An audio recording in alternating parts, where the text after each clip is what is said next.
Welcome to this week's Knowledge Nibble, where we will be discussing strength and conditioning, and I will be introducing to you our new method of equine strength and conditioning, the Quad-X method. So first of all then, what is equine strength and conditioning? So in its simplest form, this is a practical application of equine sports science to enhance quality of movement. So this is all about improving horses' movement in order to prepare them for physical work. And we do this through progressive exercises that are tailored for each individual horse. And the areas that we work on are neuromotor control. We want to improve neuromotor control. We want to increase strength. We want to increase power. And we want to improve range of movement. So all horses move. Not all, so all horses can benefit from better quality movement. So this is not just about performance. So whether you have a top level dressage horse or whether you have a leisure horse that you hack 3 times a week, they can all benefit from strength and conditioning. However, all horses are not the same. So each horse needs its own individual tailored program to identify its individual weaknesses and work on those specific weaknesses rather than just a generalized program. So why do we want to do this then? Why do we want to implement equine strength and conditioning? So strength and conditioning, the primary thing that we want to achieve with this is reduction of injury. So unfortunately, we can't prevent injury altogether in horses, but there is a huge amount that we can do to reduce the chance of horses getting injured. And this is a big area that is missed really in general training and equine preparation. We need to think more about how we can reduce the chance of horses becoming injured in the first place, because this is where we'd all want to be. We want to be reducing injury. We want to be in that stage. We want to be working with these animals before they ever get injured. Rather than always focusing on rehabilitation. Once an animal is injured, you're fighting more of an uphill battle. Whereas if you can prepare them properly so they don't get injured in the first place, that has to be where we all want to be. This will also improve performance. So for any of you that are coaches or professional riders, we can improve performance through strength and conditioning, because animals will carry out movements and get to quite a high level they don't always necessarily have the foundations, and that's why they get injured. But also it will help to improve their performance if they have better strength, better neuromotor control, etc. And the strength and conditioning method can also be used in rehabilitation. And in fact, strength and conditioning and rehabilitation exercises don't really vary very much. They are very similar. And most of them are in fact the same. However, when you're working with a horse in rehabilitation, you have to alter the program to be more slow, more progressive. And you also need to identify why the horse was injured in the first place, and try to identify those particular weaknesses and work on those so that you can avoid re-injury. And this also is going to improve overall well-being, which again is something, of course, underlying in all of us that we want to do. Any horse that's prepared properly will have a better chance of having less pain, just having a better quality of life, really. If we reduce the chance of injury, we reduce the chance of pain. A lot of injuries are actually bubbling along under the surface for a long time before they're picked up. So if we can reduce that, we're going to reduce pain in horses. Also, if a horse is physically prepared to be able to do what you ask it to do, without always feeling challenged or without always feeling very challenged, and they feel more confident and physically prepared to move sideways if you ask them to do that, or to carry out any movements that you're asking them to do when you're schooling and riding them, then that's going to reduce anxiety. You're generally just going to have a happier horse, which is what we all want. So this is physical preparation, and it's about preparing horses to move under a rider without being compromised. So as I've said already, horses can do amazing things. They can jump, they can do dressage, they can do endurance. They can do lots and lots of things, and they will do that. They will do that for us. However, they're not always properly prepared. And so they may be compromised, or a lot of the time they are compromised every time you ask a horse to do something. So let me explain that in a little bit more detail. This picture here, if your horse cannot carry out this movement correctly in a functional way, a correct functional way, and have the strength to move into this position and hold it for a short time, whilst being stable, not favouring one limb over another, whilst moving their spine in the correct way, if they can't make this sort of movement statically, then they're not going to be able to move on the bit and move in self-carriage. Well, they are, but they'll be compromised.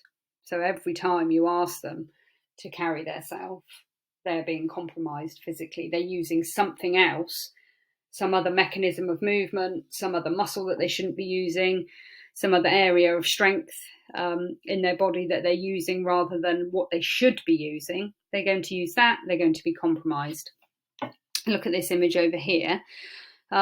This horse, if your horse cannot carry out this movement, so stand on 3 limbs, one on an unstable surface, which most horses can't do straight off the bat. Even, some performance horses can't do this very well.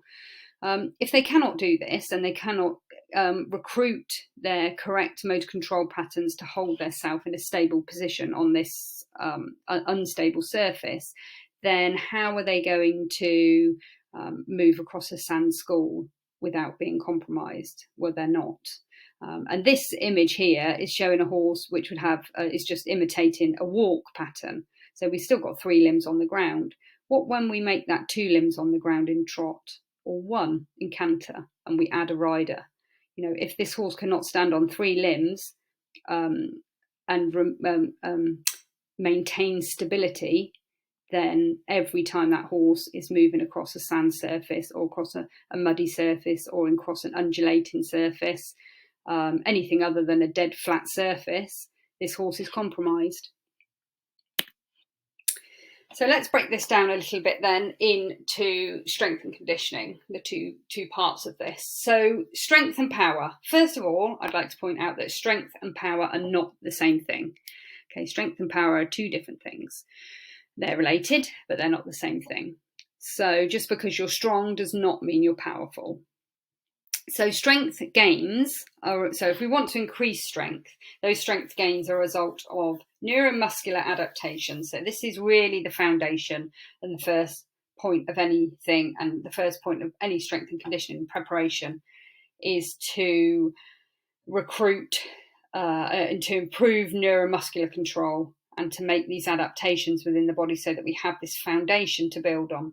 So strength gains are a result of, firstly, neuromuscular adaptations, and also they can be a result of increased muscle mass. So this is increased cross-sectional area of a muscle. When muscles get bigger and stronger, they are going to get bigger, you're going to get increased muscle mass. And actually, in reality, it's a combination of both. So in order to gain strength, we need neuromuscular adaptations and we need increased muscle mass. We don't always need increased muscle mass. We won't see for 4 to 6 weeks, but we will see change or apparent changes in strength when we start working with horses, if we start improving their neuromotor control. And, you can see that quite quickly, immediately almost. And that is to do with recruitment of muscle fibers and neuromuscular control. It's not to do with actual increased muscle mass. That comes after, okay? But a combination of both is where we get strength gains. Now, power is then built on this foundation of strength. Okay, so power is explosive strength. This is what a horse uses to jump a fence. This is what a horse uses to buck. This is what a horse will use to do piaffe and passage. It's also what a horse will use to jump sideways because a pheasant has jumped out of the hedge. Okay, it's also what a horse might use to go from grazing with his head down to suddenly cantering because something's jumped out behind them and frightened them. So horses will use power, and if it's not trained, then they're vulnerable. If we don't train for that power, then they're vulnerable. And like I say, that's not always the performance horse, that's any horse. So they've got this explosive power, they're very powerful animals, they've got this explosive strength. And I guess we could all say run for a bus. We can all run for a bus. If we see the bus, we can suddenly have explosive power. We go from walking along quite slowly to suddenly running as fast as we can to get on this bus. And we all have that. But if we want to do that repetitively and we want to do that well, we need to train for it. Okay, so power is really force times velocity. So how fast can I move this weight from A to B? That's power. And for a horse, the weight would be its own body weight, but then also we're going to add a saddle and we're going to add a rider. So we need to build in training for this.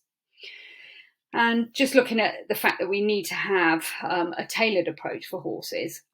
And this was a little quote that I thought was quite nice. Understanding how to apply the correct training modality, the correct volume and intensity, and correct timing of each intervention is the holy grail of strength and power development. So it's not just about doing all these things, it's about doing them in the right order at the right time for that particular individual. So conditioning then. Conditioning is physical preparation, and a definition for conditioning, of which there are multiple, but a simple definition for conditioning is to bring, fill in the blank, bring something into a desired state for use. So for example, muscle, bring muscle into a desired state for use. It might be strong enough to graze and move about the field, but we want to prepare that muscle for jumping and moving sideways, etc. To bring bone into a desired state for use, or this can even extend to movement patterns, to metabolic pathways, to mindset. There's lots of ways that we condition our bodies, or an athlete or a horse, to be able to be prepared well to do what we're going to ask them to do. So then we need to integrate that. So we can't have these things all individually. We need to have an integrated program that addresses all of these and prepares the horse best for functional movements. So we need to integrate strength, power, and skill. So we need to have all of those elements. And this is another little quote that I liked as well. It's like an artist having different colours on their paint palette. Mix them well and you have a masterpiece. Dump them all together without thought and you just end up with a mess. None of us want a mess of a horse. So I would like to introduce to you our new method of equine strength and conditioning, which is the Quad-X method. And here is just our matrix, just to show how the basis of how this method works. And it's a method that you can train with us to do. If you're a coach or a professional rider, we'd like to see a lot more coaches and professional riders using strength and conditioning to develop horses the right way. And if you're a therapist, this is now included in our advanced diploma in equine rehabilitation. So our method, if we just look at the matrix, just so that I can explain the basics for you and how this works, it's okay knowing all these things about what exercises to do and what exercises will do this and what exercises will do that. But what we need to know is how to bring them together. When is it appropriate? How do we start? Where do we build? For different horses, when we look at their different movement irregularities or particular weaknesses, how do we build them in the right way? Okay, and for that we have our Quad-X matrix. So this is these are non-linear pillars that we use. And so we're always going to start off with the evaluate quadrant. So everything starts with evaluation. So through a set of specific test and measure approach, we are going to assess the horses. We are going to find out where they have particular strength, where they have particular weaknesses, and we're going to find these irregularities in their movement patterns. From there, we're going to move on to engage, and this is where we stabilize. So this is where, if we don't have stability when a horse is static, we are not going to have stability when the horse moves. So initially, we're going to stabilize the horse. We're going to rebalance the muscles. So we're going to recruit the muscles that are quiet and not doing their job properly. We're going to calm down and quieten down the muscles that are doing all the work that shouldn't be, and we're going to rebalance the horse at that stage. Then we're going to move on to mobilize. So we're going to then move this into movement. So we're going to activate that. This is where we can also bring in range of movement activations as well. We're going to develop the control. So it's all very well being able to stabilize when we're static, but we're going to need to develop dynamic control. And so we're going to bring this all into movement. And from that point, we can then develop. So on top of that, we can build power, skill, and strength. But in reality, this is not linear. So that's one example of how we might move through a certain set of exercises. But actually, this is not linear. We will always be constantly revisiting the evaluate quadrant, and we are going to move systematically between engage, mobilize, and develop, back and forward with different exercises in this sort of stacked and layered approach, so we can build the horse up to be the best that it can be.